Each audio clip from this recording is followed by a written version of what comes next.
తులసీదాస్ గారు చెంబుతో కాసిన నీళ్లు తీసుకొచ్చి రావి చెట్టు మొదట్లో పోసి రావి చెట్టు కింద కూర్చుని తపస్సు చేస్తుండేవారు. ఆ రావి చెట్టు మొదట్లో గంగ నీళ్లు పోస్తుంటే గంగాజలం తగిలిందో ఏమో ఒక బ్రహ్మరాక్షసుడు పైనుంచి కిందకి దిగాడు. బ్రహ్మరాక్షసుడు అంటే ఎవరు అనుకుంటారేమో, వేదం చదువుకుని కూడా దొంగతనాలు లాంటివి చేసి బ్రతికిన వాళ్ళు బ్రహ్మరాక్షసులు అవుతారు. అటువంటి బ్రహ్మరాక్షసుడు క్రిందికి దిగి అన్నాడు, నువ్వు నాకు మహోపకారం చేశావు, ఎప్పటి నుంచో ఈ చెట్టు మీద పడున్నాను. నువ్వు గంగాజలాన్ని తెచ్చి ఈ చెట్టు మొదట్లో పోసినప్పుడు గంగాజల స్పర్శ చేత నా పాపం శమించింది. నేను సాధారణ రూపాన్ని పొందాను. నీకు నేను ప్రత్యుపకారం చెయ్యాలనుకుంటున్నాను. నీవు రామదర్శనం కోసం పరితపిస్తున్నావు. నీకు రామదర్శనం కావాలి అంటే చేయించగలిగిన వారు హనుమ ఒక్కరే. హనుమ రోజు వస్తుంటారు. ఎక్కడికొస్తారో తెలుసా?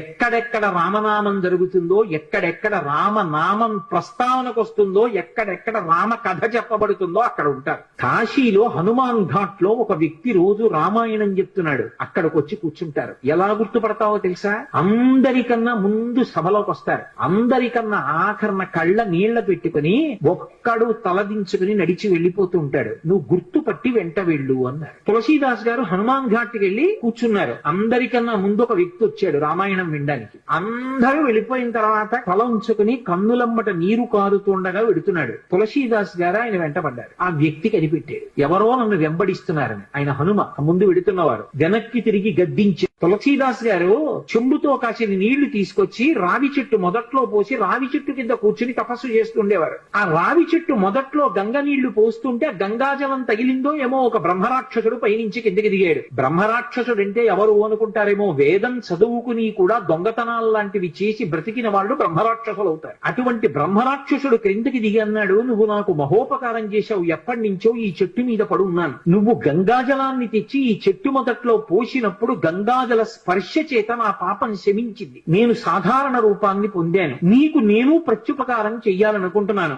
నీవు రామదర్శనం కోసం పరితపిస్తున్నావు. నీకు రామదర్శనం కావాలి అంటే చేయించగలిగిన వారు హనుమ ఒక్కరే. హనుమ రోజు వస్తుంటారు. ఎక్కడికొస్తారో తెలుసా?